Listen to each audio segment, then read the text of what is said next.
Did you know?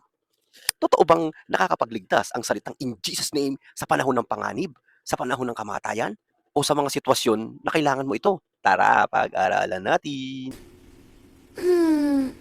Sabi sa Romans 10:13, ang sino mang tumatawag sa pangalan ng Panginoon ay maliligtas. Sa mga hindi inaral ang konteksto ng Romans 10:13, ang akala nila ang in Jesus name ay isang magic word na pag sinabi mo ay mangyayari agad according sa gusto mong mangyari.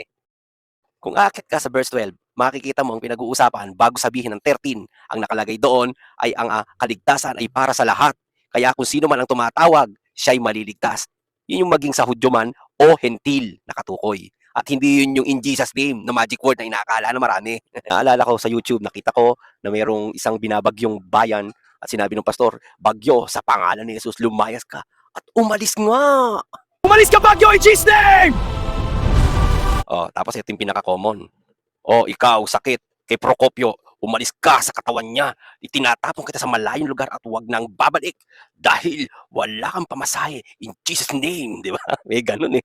In Jesus' name, magaling ka na! Sino relate dyan? Bagamat may counting joke, totoo, di ba? Yun ang ginagamit pag nagpe-pray sa may sakit.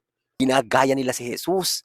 Di ba? Yung nagpalayas ng maraming demonyo at napunta sa mga baboy.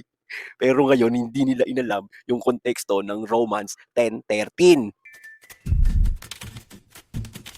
Tandaan natin na iba ang covenant nung meron pang Kristong buhay at yung namatay ng Kristo na nabuhay muli. So nandoon na tayo sa panahon na si Kristo ay nabuhay na at tinanggap na natin ang biyaya. Kaya iba na ang dealing sa atin pagdating sa ganyan.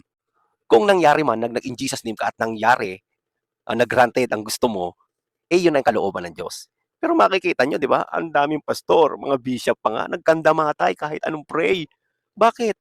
Yun ang kalooban ng Diyos eh. Pag kalooban ng Diyos na mamamatay na yan, kahit anong in Jesus name mo pa, wala na, mamamatay na yan. Alam niyo, uuwi pa rin yan sa Romans 8:28 na ang lahat ng bagay ay nagkakalakip-lakip. Tingnan nyo kung kada in Jesus name, mangyayari ang gusto mo, edi sana wala nang nagkandamatay ng mga Kristiyano. Di ba? O di sana lahat, sarap ng buhay, ang saya. Walang mahirap. Pero bakit meron pa rin? Tignan nyo basahin natin yung sinabi ni Pablo sa Romans 8:35 hanggang 39. I-summarize na lang natin. Sabi niya, walang makapaghihiwalay sa akin o sa atin sa pag-ibig ni Kristo. Ito ba ay kaguluhan, kapighatian, pag-uusig, pagkagutom, kahirapan, kamatayan, mga anghel, pamunuan, mga nilalang na nasa ilalim at nasa itaas ng lupa man o nasa kalangitan? There's no such thing na kapagpahiwalay sa atin. 'Di ba? Sa pag-ibig ni Kristo, 'yun ang totoo noon. Pansinin niyo, sinabi niya, maging ang kamatayan ay hindi makapaghiwalay. Dumarating ang kamatayan physically, pero hindi ka kayang ihiwalay ng kamatayan pag na kay Kristo ka na. In short, ang lahat ay nangyayari. Si Pablo nga, nagpalutang-lutang sa dagat ng 2 araw, natuklaw ng kobra. Umubra ba yung kanyang in Jesus name doon? Di ba hindi? Kailangan niyang pagdaanan yon para maging patotoo yon para sa atin. Sa hulit-huli, ang lahat ng nangyayari ay nasa kalooban ng Diyos. Kaya ang big idea dyan, ang pagsasabi ng in Jesus name ay hindi granted na mangyayari. Kung mangyari man yan, yan ay nakapaloob sa Romans 8:28 na ang lahat ng bagay ay nagkakalakip-lakip na gumagawang kasama ang Diyos para sa mga nagmamahal sa Kanya.